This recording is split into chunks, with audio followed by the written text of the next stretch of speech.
So now it's definitely 9 o'clock. Welcome. We're so excited to see so many people. We actually are surprised. I'm Morten. James, you're coming in. I'm James, yep. And we actually have participants all over the world, from Europe, even from as far away as Cape Town. So we're so pleased about it. And for us, it's a confirmation that sustainability in B2B is not a fad. It's a major business driver, and it's a major opportunity for you. And that's what this webinar is actually all about.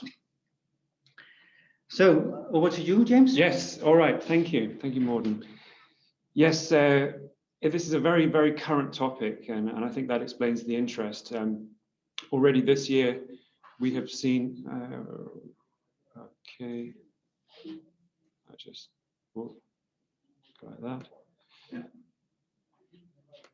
Yeah, already this year, we've seen a lot of interest around the world from Bill Gates's book, How to Avoid a Climate Disaster.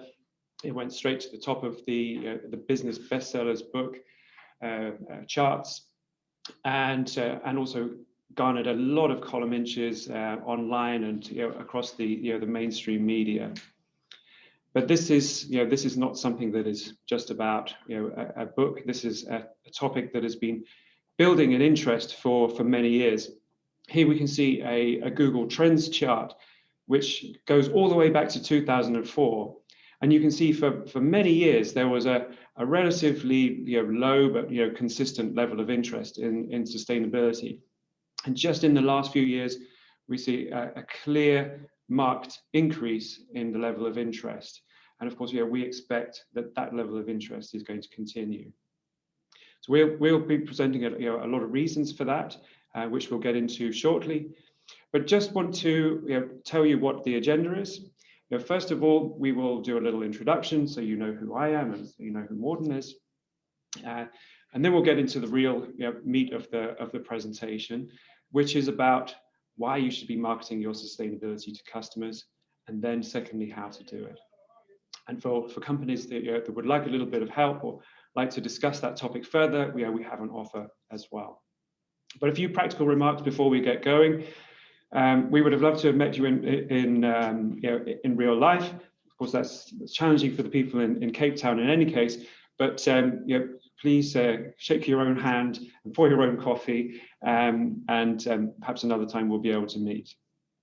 So if you could turn on your cameras, but keep your microphones off. Just keep it, having the cameras on just sort of helps to create a little feeling of community, even though we're all sat behind our desks, either at home or at the office.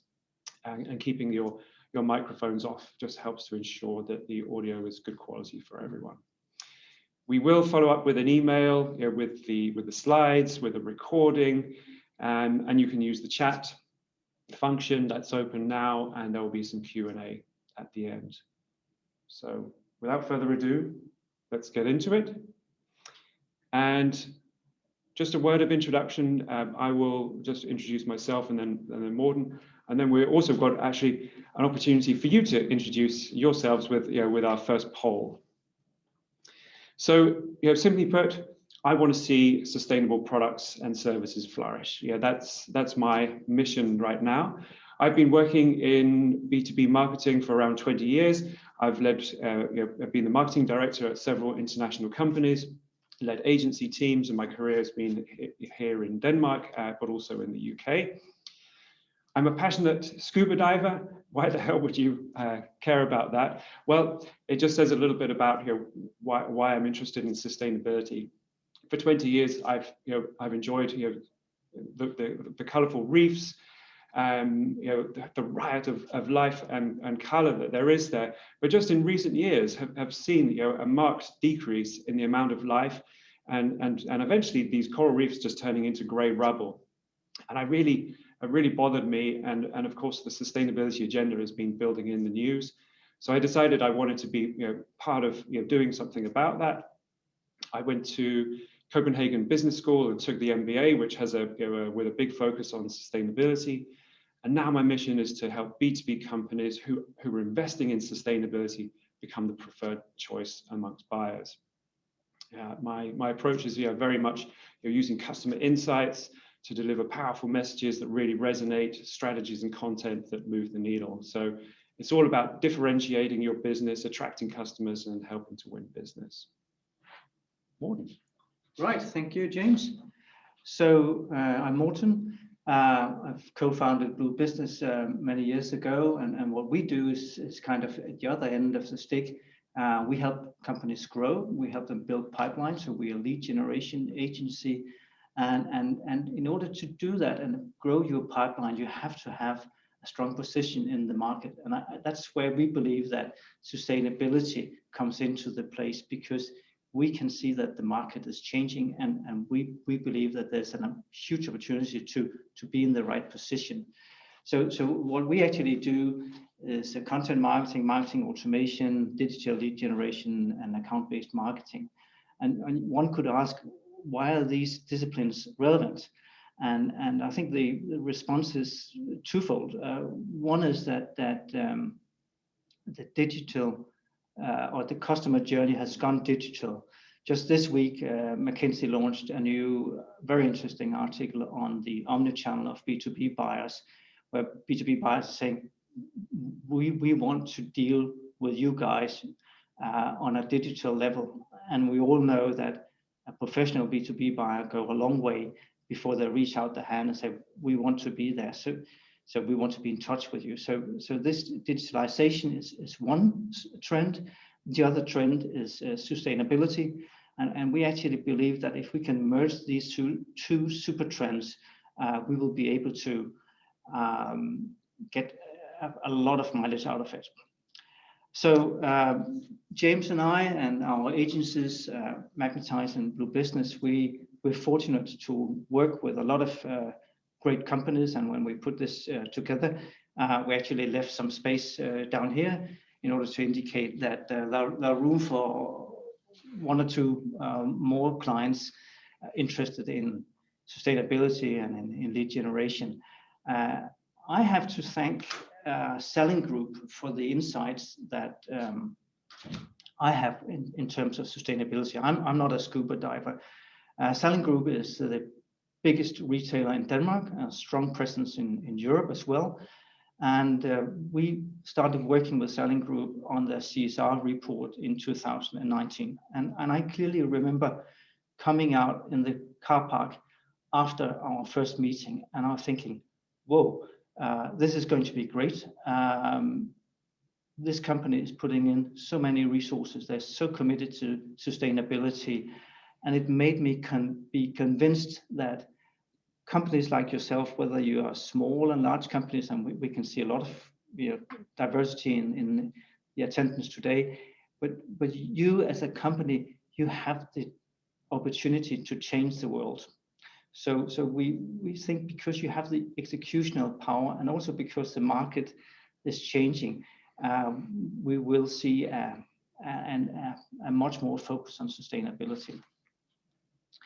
So let's not talk more about us, but let's talk a little bit about you. And if we can get this to work, we will launch the first poll. And it should be showing out now. We would like to just spend 1 minute, please, on where are you? Do you already have a sustainability strategy? How important is sustainability to your business? And maybe also more interestingly, because that's what this webinar is more about, to what degree have you already commercialized your sustainability? Wow, and I can see we have a lot of people coming in. Let's just give it another 30 seconds, shall we? Yeah, a few more seconds.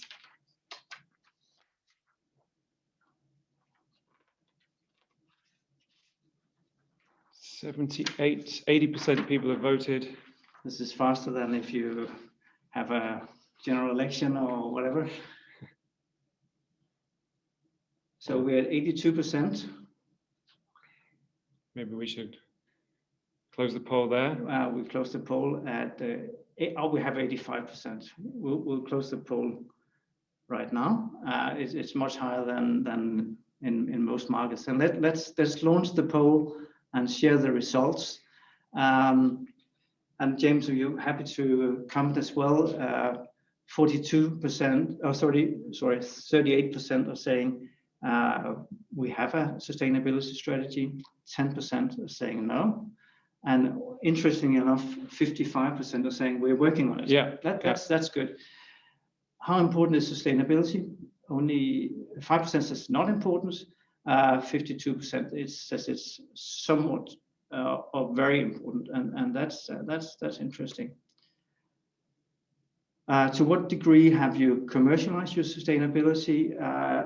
Well, I think only 14% are saying high, and maybe that's why we're having so many attendance at this webinar. Yes. I suppose the topic of the webinar selects people who you would expect these answers from, but it's very interesting just to see where people are at. So thanks for that, and you can also see where your peers are as well and how you compare to them. Yeah. So we'll stop sharing and we will now move on to the next part of our presentation, why market your sustainability to customers. And in this next section, we'll present you with a lot of data. If you already know the data and you are convinced, it's great with us. If you're not, and if you are on a quest to change the direction of your company, we hope you can use this data to convince your peers, create value for yourself, for your shareholders, for the company and society at large. We think that the answer to the question, why market your sustainability to customers, is that yes, the market is moving and it's moving fast, and that's what we want to convince you about. So we will be looking at both on a broader picture, the price of capital, talent management, and more softer issues like purpose. So let's just jump into it.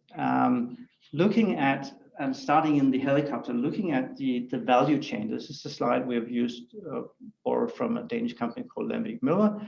A lot of companies are now realizing that their footprint from their own operations, their core operations, are here in the middle, if we can get the mouse to work.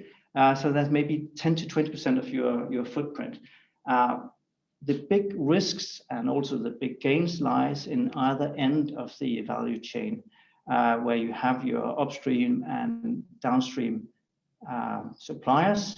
So it's raw materials at one end and it's end of life at the other end. And what we can see from our data is that your customers will be demanding from you that you have a full understanding and full control of your value chain, and you are able to provide data on the footprint that your operations are doing. So that's actually why you have platforms like EcoVadis. The platform of the organization was founded in 2007.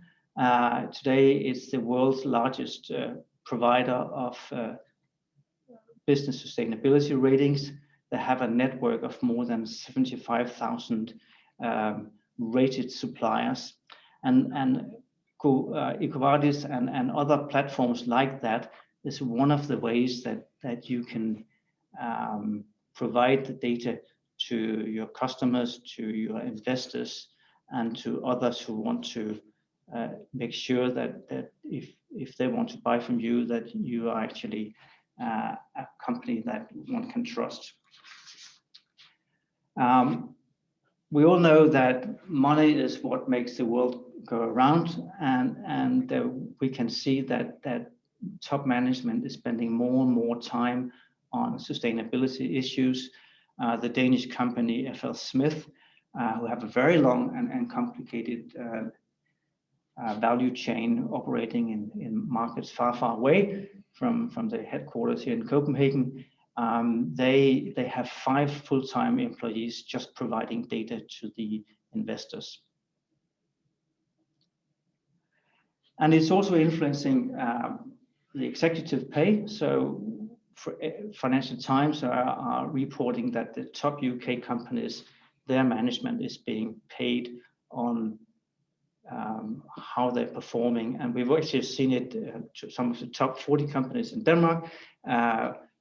Sustainability is also part of management's pay and remuneration, and we think it's interesting. So you have the pressure from the market, and we'll provide you with some data, and you also have the pressure from top management and from investors, and we think it's actually very, very positive. If you look at what's happening in the world, just very recently, we picked this news. The Times is talking about the UK retailer Morrisons.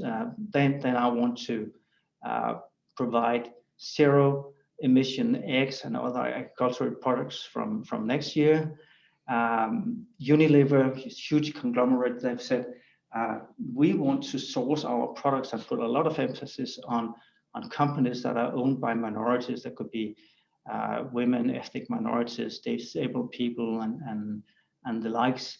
And Tryg, the Danish insurance company, they've said, we don't want to deal with suppliers that are dirty. And that doesn't matter whether you are the plumber, the electrician, the IT company, a communications agency, you've got to stand up to your sustainability. Looking at some data from Marketo and from Sweden, 62% of companies say they have a sustainable procurement policy. So this notion of sustainable procurement is becoming big.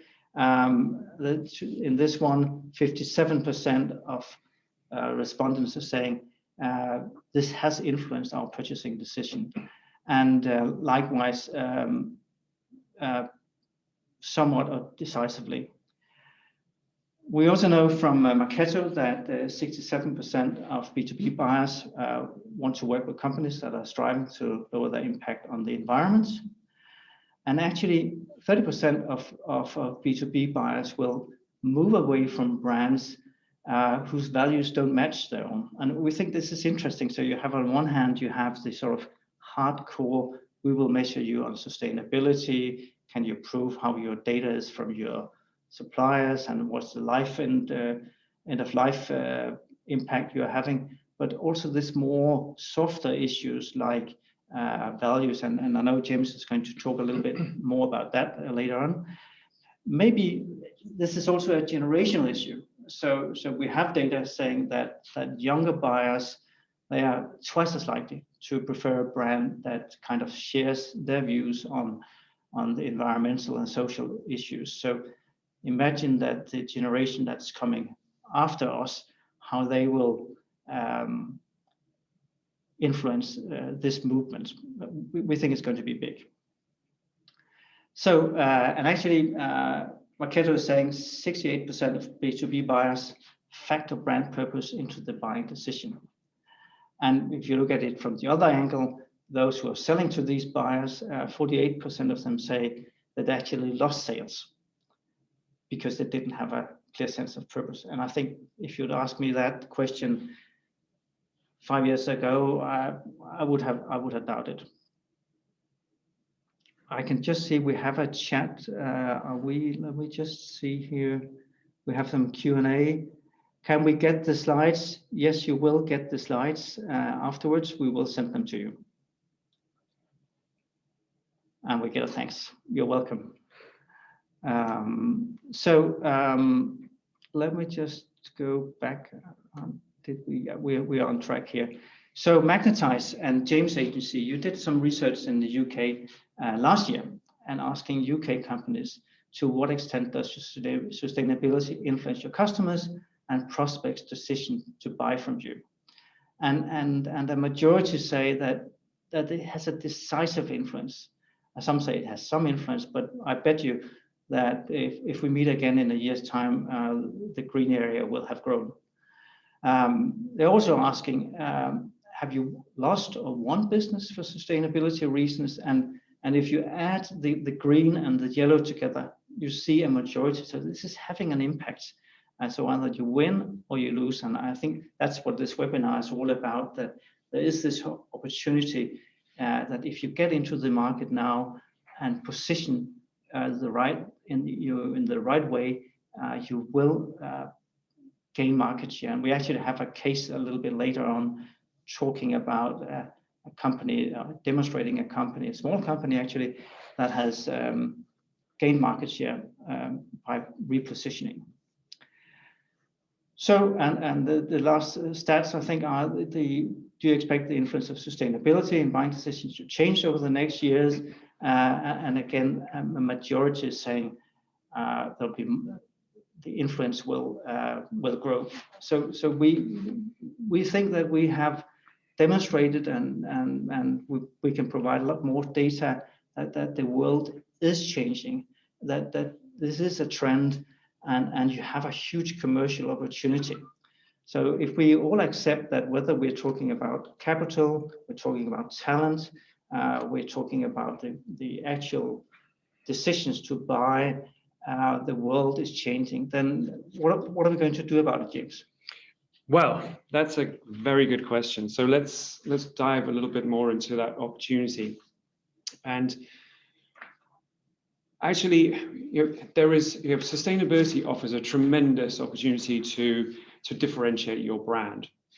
Morten and I have been in B2B for many years, as you've heard, and perhaps as you can see as well in the wrinkles. But if you don't stand out, you become a commodity and you get chosen on price. We hear this from salespeople time and time again. We're getting chosen on price, and we don't want to be chosen on price. And so that differentiation is really, really important. 71% of B2B customers don't feel engaged with their B2B suppliers. And then on the other side of the fence, the marketers, the B2B marketers, only 31% feel that their brand communicates a distinct purpose or strong USP. So if you don't do that, you're just going to come down to some very rational arguments for choosing one brand over another. We'll come back a little bit more to the emotional and rational connections. Here we've got an interesting chart from the food industry. If you just look at the bottom here, this shows how much money the food industry are investing in sustainability. And if you just look at the big chunk in the middle, that's 48%, so approximately half are investing around 6 to 15% of their earnings in sustainability. Then at the lower end, we've got approximately a quarter, 27%, who are investing less. And then at the other end, again, approximately a quarter who are investing more. So if you're one of those companies that is investing more, this is a tremendous opportunity to get ahead and really claim that position in the market.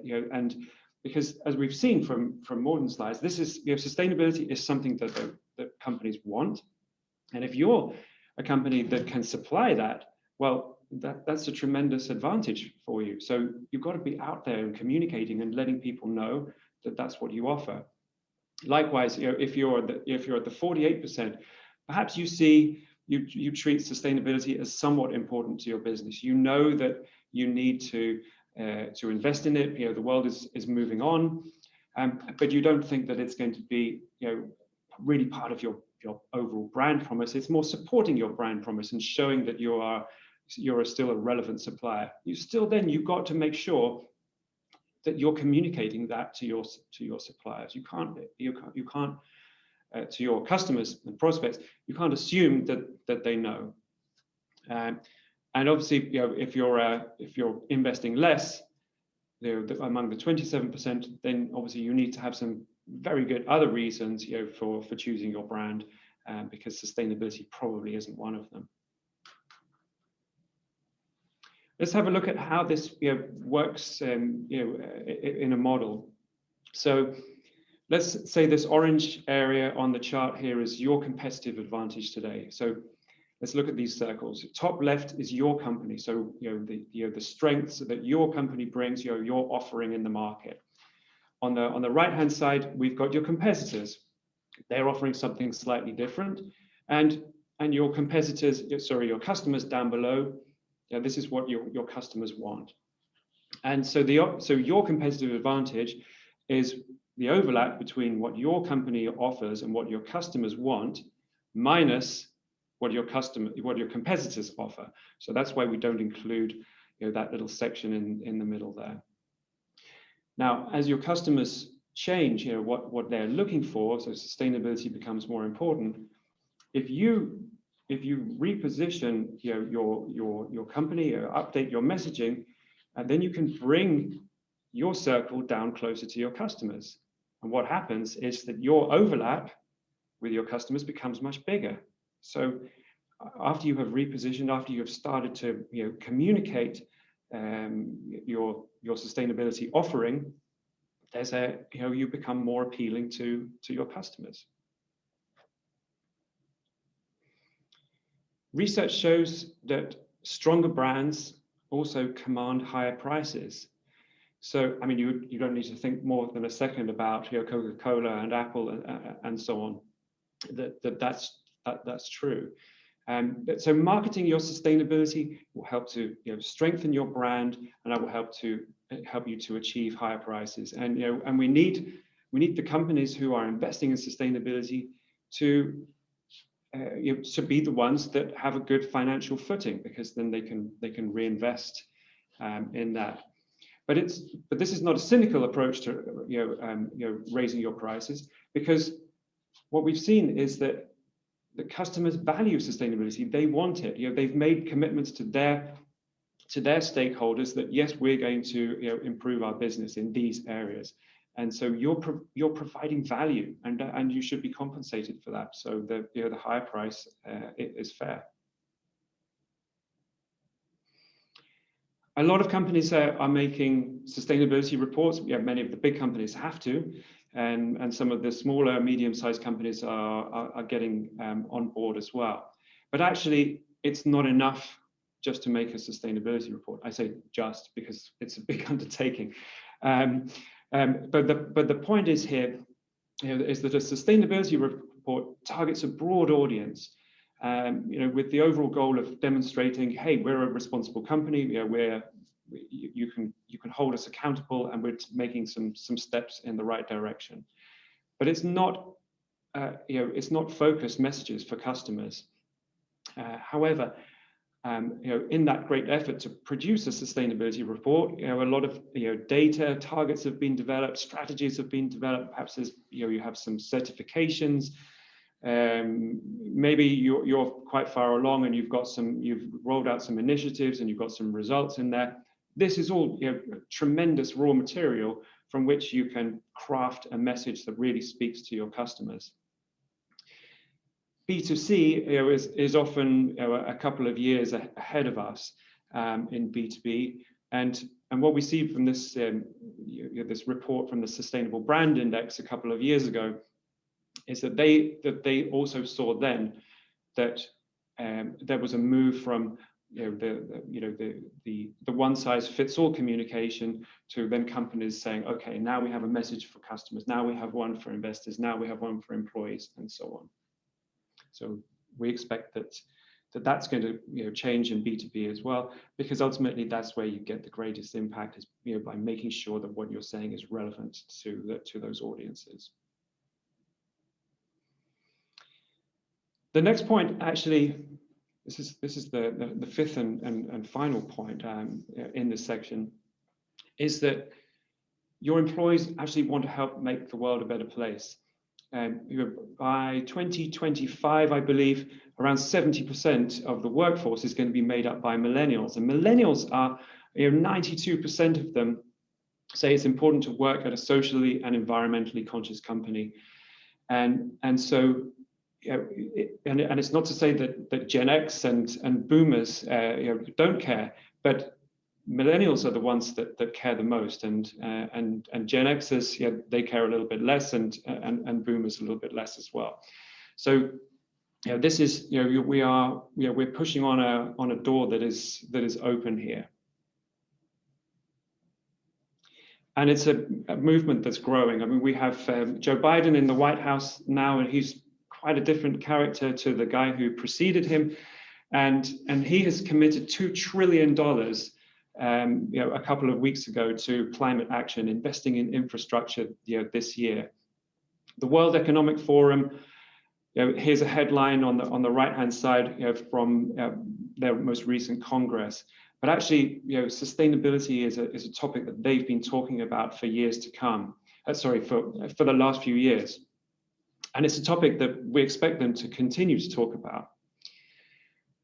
Why is that? It's because we're moving towards 2030, and 2030 is the date when the UN Sustainable Development Goals have been set as a deadline. So we've got nations working towards these sustainability goals. We've got corporations aligning with them as well to make their contribution. So in the next 2 to 3 years, as we go through this decade of action, as the UN calls it, we're going to see a significant reorganization of the competitive landscape. Who are the brands who are claiming that spot, who are investing and then claiming that spot in the minds of customers, and really upsetting the status quo?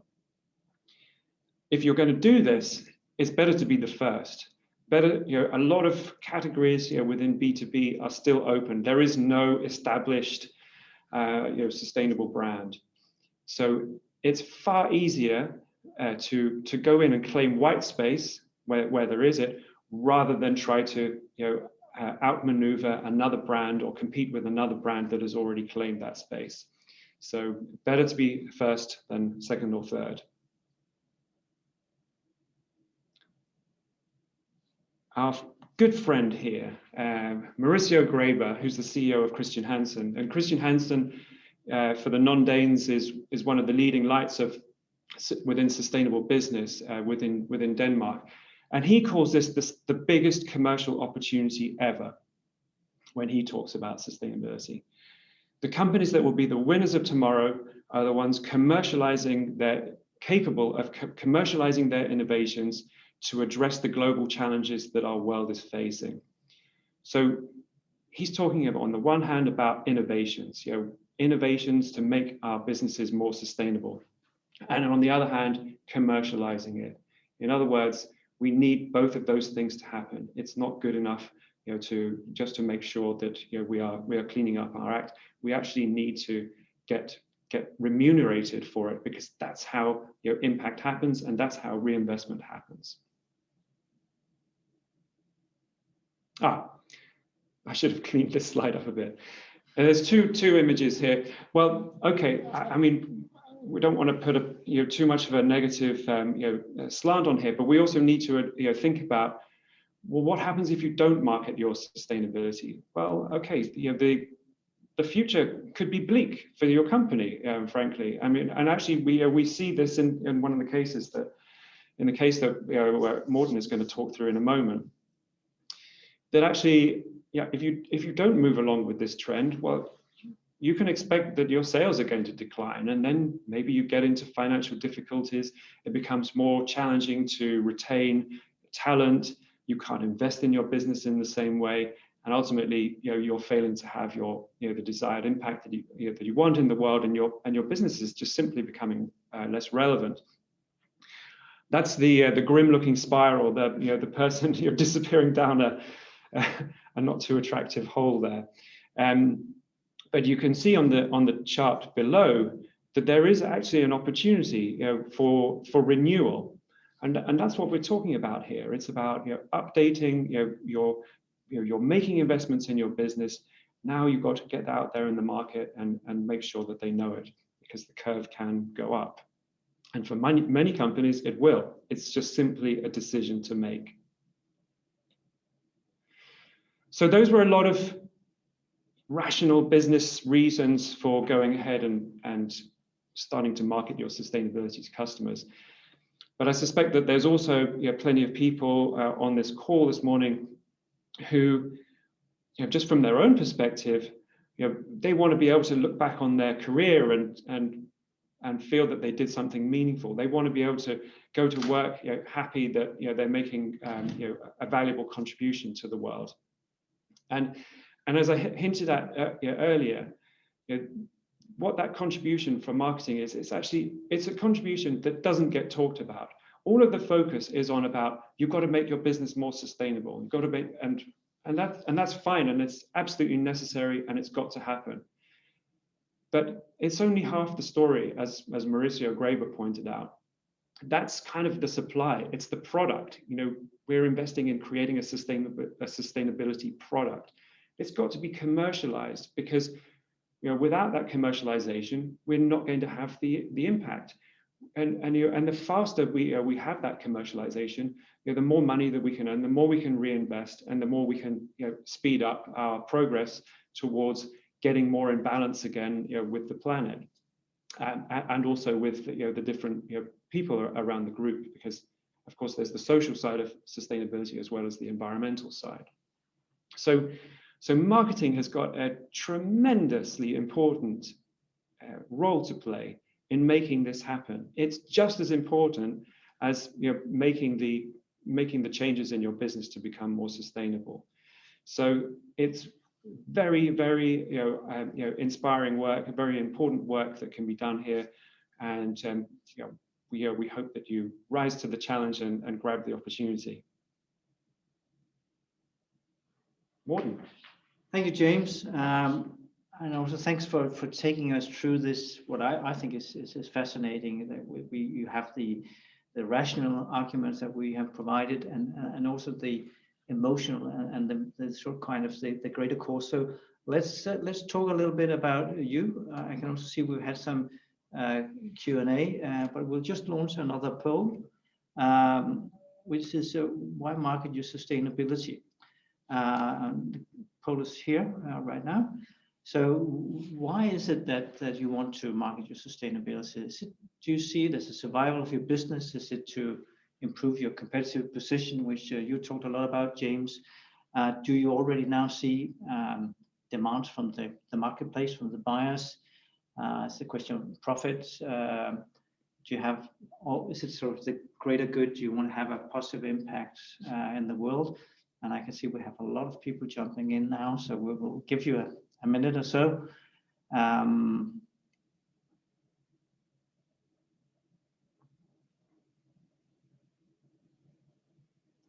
We're at 76%. Yeah, we got up to 85, didn't we? Yeah, James? 85 or so, yeah. So let's just give it 7 more seconds, and we'll end the poll. 82, come on, let's get the last few ones now. We'll end the poll now with, we got to 87, that's well done, thank you very much. Let's share the results, and just like you're on live TV, anything that sort of springs to mind here. When I look at it, it's interesting that you're all looking into improving your competitive position, or that you're seeing a demand from buyers. That's anything else? It's not so much strengthening the pricing profit, and it's also good to see that having a positive impact in the world is what drives you guys. Yes, and actually I think that sometimes that can be having a positive impact in the world can start as a personal motivation. But then, the more the company goes down this path of sustainability, the more it is felt more broadly within the company, and it actually genuinely becomes an important part of the company purpose. Yeah, that's true. So just hang on one more second here on survival of your business, which only 22% are saying. That of course is positive. I think we have enough problems, all of us, with COVID-19. Let's move on to the question how to market your sustainability to customers. And James, that's you. I'm back in the hot seat. You're back in the hot seat. Thanks, Morten. Yeah. So how to go ahead and do this? Well, really, there's a 5-step process that we've sketched out here, and the first step is really important. That is about getting consensus in the business, across the business, from sales, marketing, the commercial side of the business, the leadership of the business, that this is important. And probably the way to do this is to think about, why, if you were investing in sustainability at the moment, why did you do it? What was your motivation to do that? And to keep going with that. And right, okay, if that's what we wanted to achieve, competitive advantage, well, then we need to make sure that we are marketing that. And otherwise, we've just done half the job, as we talked a lot about earlier. So once you've got the go ahead to commit resources, then perhaps a project is going to be initiated.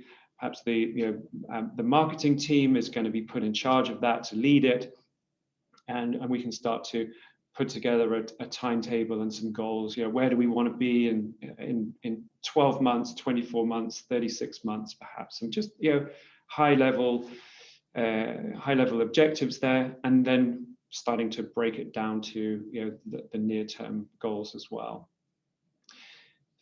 Then step 3, we get onto the part which perhaps as creative people we are perhaps more excited by, and that's we are really figuring out okay, well, what is the brand message, what is the sustainability message, what content are we going to produce, and the channels that we're going to distribute it through.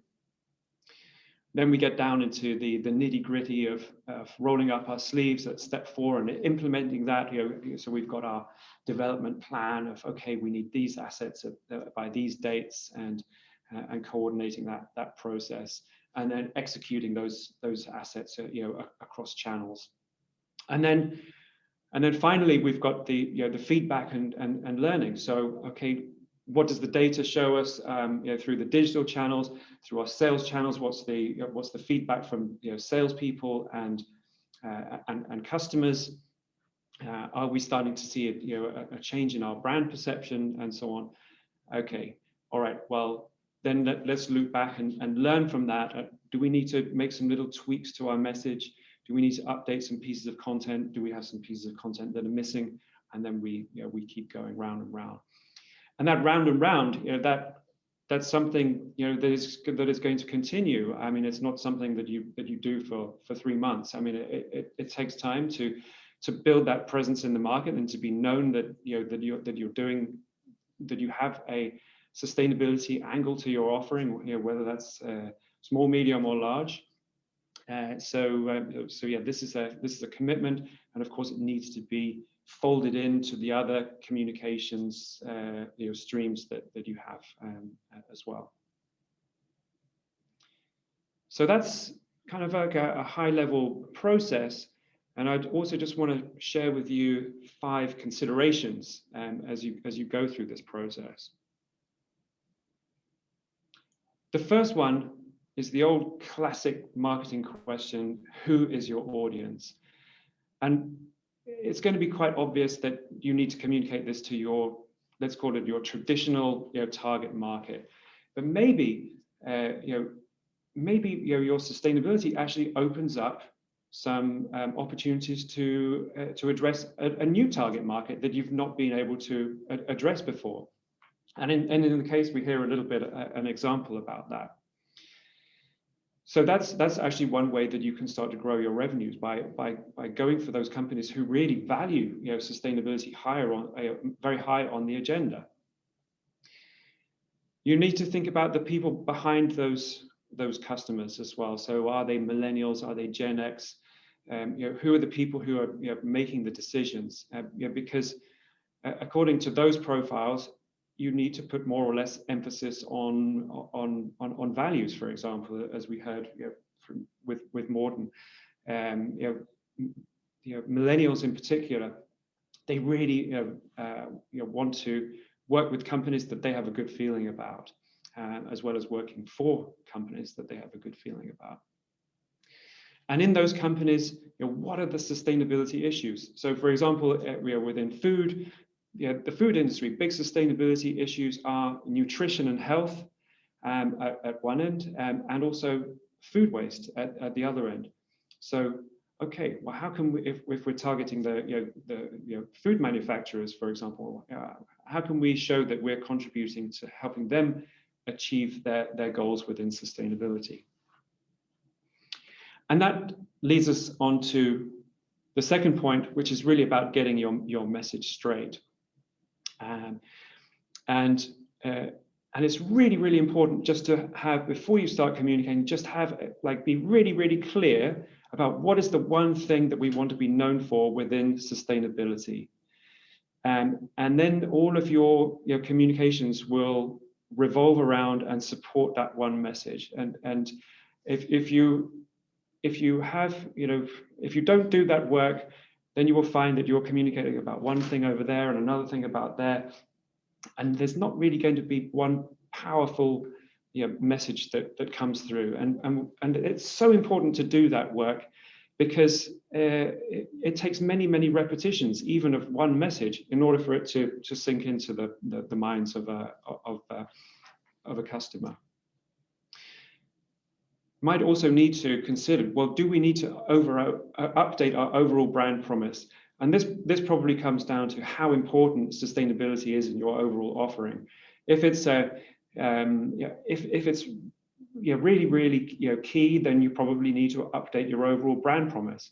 But if it's more of you have a sort of a medium level of investment in sustainability, then it might not change your overall brand promise, but it more supports it. And this is all about making everything as relevant as possible to your customers. So we need to resist the temptation to sort of wave our hands and say, look how responsible we are. Yeah, there's the idea here is to show to our customers, here's how we are helping you become more successful. The Sustainable Development Goals, and I'm sure most of you are familiar with the 17 little colored squares. This is a language that is quite well understood in the corporate world these days. And so by aligning with the SDGs, we can show at a glance that what we're doing is aligning with the sustainability issues that your company, dear customer, cares about as well. And we need to speak to values and emotions as well as the rational arguments. And the rational arguments, the hard data, that often comes down at the lower end of the funnel, within lead generation, sales conversations. But at the top of the funnel and actually outside the funnel as well, that's where we need to be. Make sure that we're positioning ourselves as the type of company that you want to do business with, because we want the same things in the world.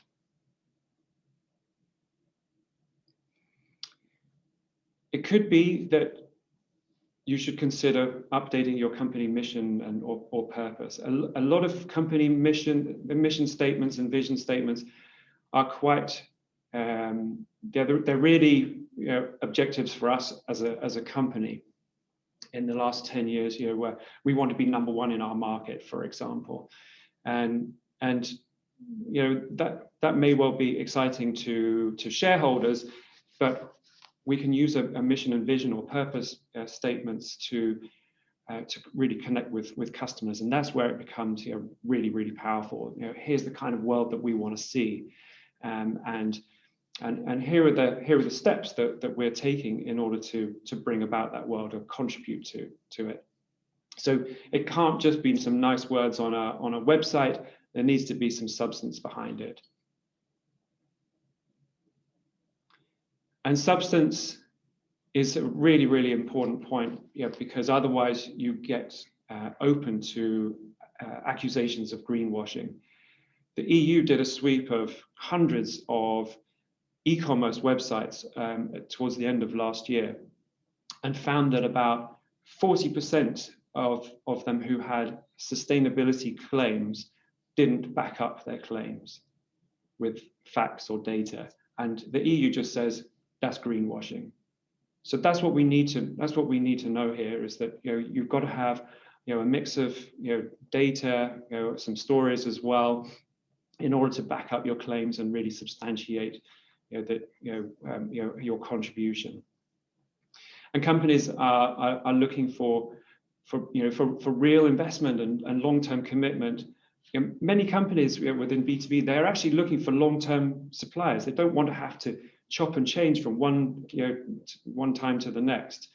And so if you can position yourself as your investments and the direction of your business is in line with the direction of their business, then they're going to see, okay, well, if we stick with this company, they're going to keep improving and keep improving, and that's going to be good for us as well.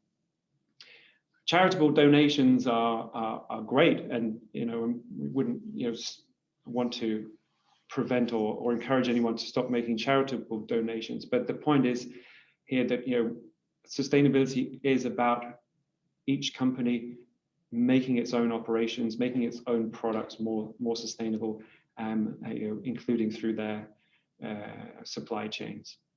And we, it's going to be difficult for us to claim a sustainable position if it's on the basis of charitable donations. So don't put your reputation at risk. This is an opportunity to enhance it.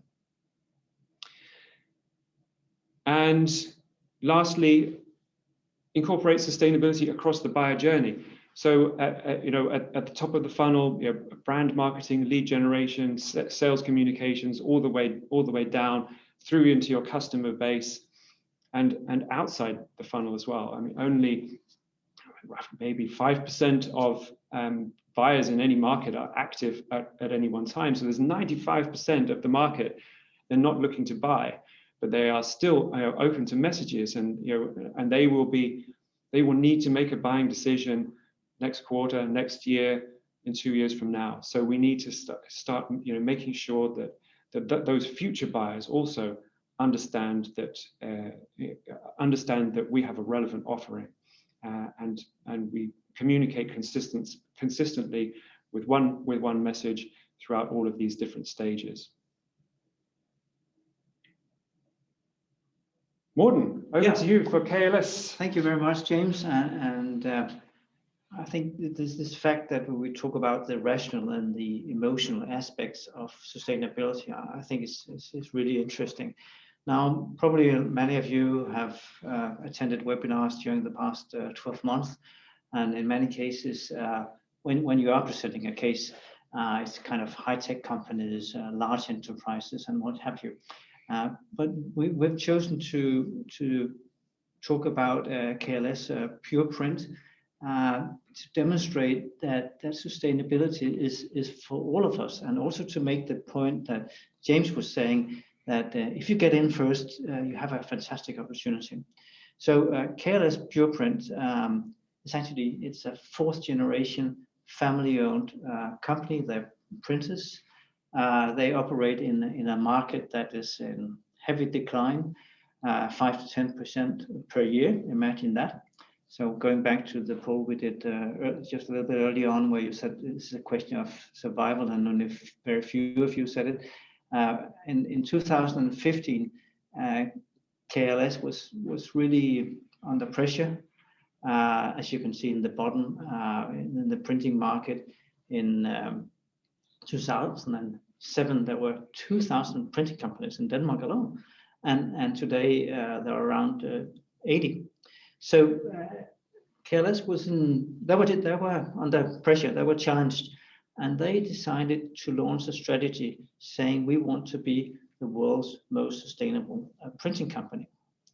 And the strategy that they did was that they went out with this value proposition, not to their traditional customers. They went to organizations that care about sustainability, that are in close contact with end consumers. So it could be World Wildlife Fund, Greenpeace, and the likes. They got these new customers, and thanks to that, then they attracted a lot of new customers. Co-op, McDonald's in Denmark, Pandora, what have you. And actually, this company has increased their market share in a declining market with around 40%. So I think that says that we can all do it if we do it right. So final pit stop and poll. Let's launch it straight away.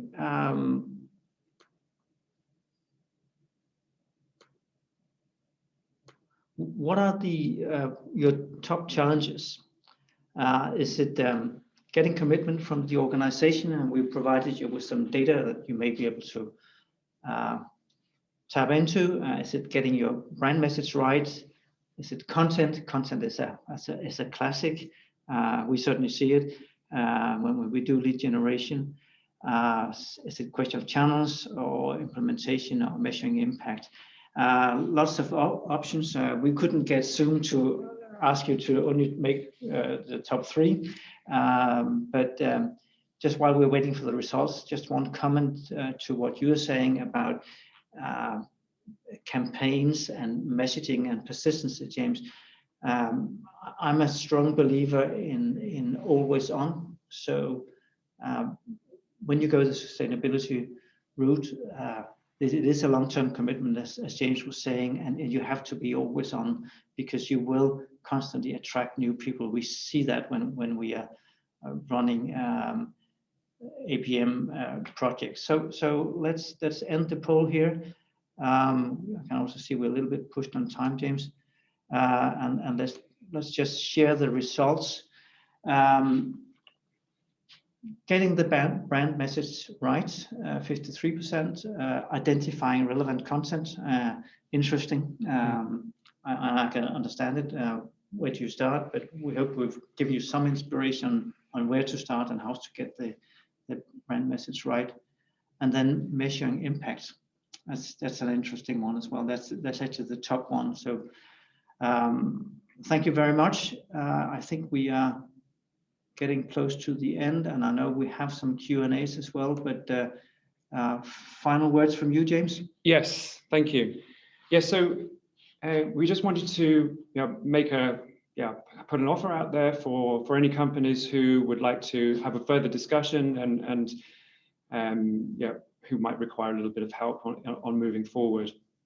And so that's a strategy workshop. And really, the idea with this would be to help you figure out, okay, here's where we are now. We would like to be here, and then we could help you figure out that strategy for going from A to B.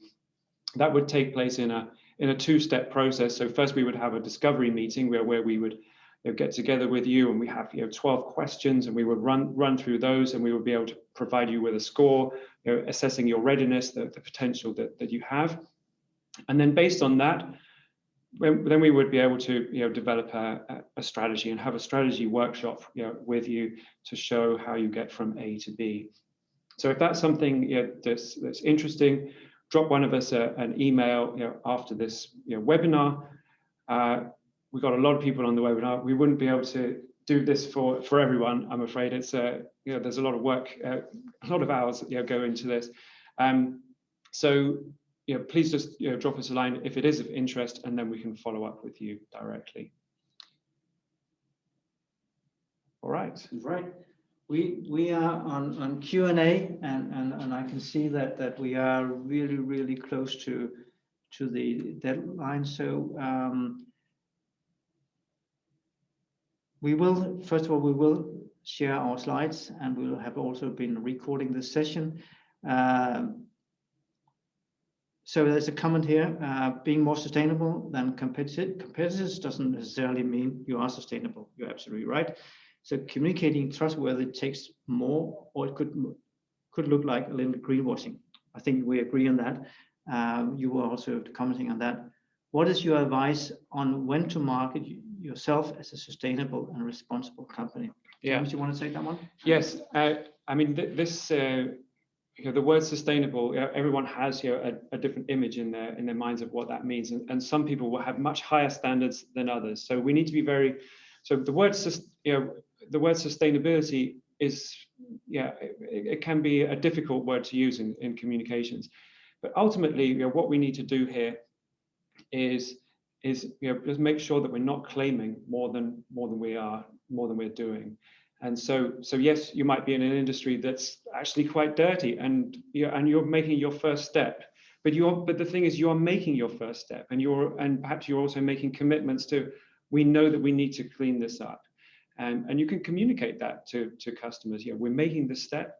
We're not saying that we're perfect. We're actually saying this is just the first step on the journey.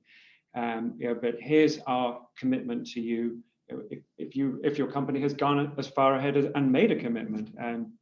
But when to start communicating? Well, as long as you've got something solid to communicate around, but not overstepping the mark in terms of exaggeration. Right.